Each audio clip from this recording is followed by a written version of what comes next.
आदिवासींचं भोवाडा नृत्य, कठपुतळी, महाराष्ट्र दर्शन नृत्य,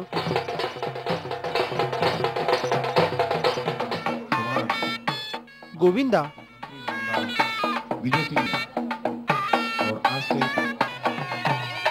दशावतार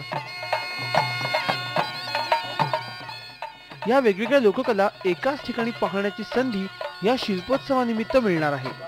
भारतातल्या 4 वेगवेगळ्या राज्यांमध्ये असे शिल्पोत्सव पर्यटन मंडळानं आयोजित केले आहेत।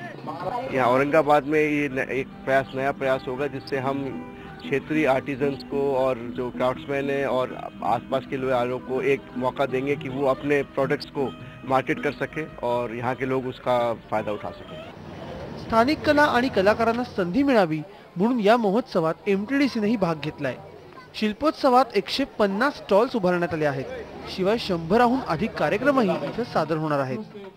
निश्चितपणाने राज्याच्या करता सुद्धा आणि देशातल्या इतर भागामध्ये ज्या वस्तू तयार करतात त्या वस्तू तयार केलेले विक्री करण्याकरता या ठिकाणी होईल आणि देशाच्या बाहेर राज्याच्या बाहेर आपल्याला समजेल काय वस्तू तयार करतात म्हणून आपल्या लोकांना प्रोत्साहन मिळेल, संस्कृती मिळेल।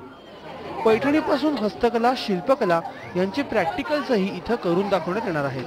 भारतातील विविध 4 प्रांतांमध्ये होणाऱ्या शिल्पोत्सवापैकी औरंगाबादचा हा शिल्पोत्सव 10 दिवस चालणाऱ्या या शिल्पोत्सवामध्ये सांस्कृतिक आणि कलेची मेजवानी औरंगाबादकरांना मिळणार आहे। या शिल्पोत्सवातून औरंगाबादचं एक वेगळेपण येणाऱ्या काळामध्ये दिसून येणार आहे। औरंगाबादकरांनी या शिल्पोत्सवाला भरभरून प्रतिसाद दिला आहे। या शिल्पोत्सवामुळे टीव्ही आणि कॉम्प्युटरवरच्या युगातही लोककला आणि कलाकारांना आपली कला सादर करायची संधी उपलब्ध झाली। व्हिडिओ जर्नलिस्ट फहीमसह माधव सावरगावे, IBN लोकमत, औरंगाबाद।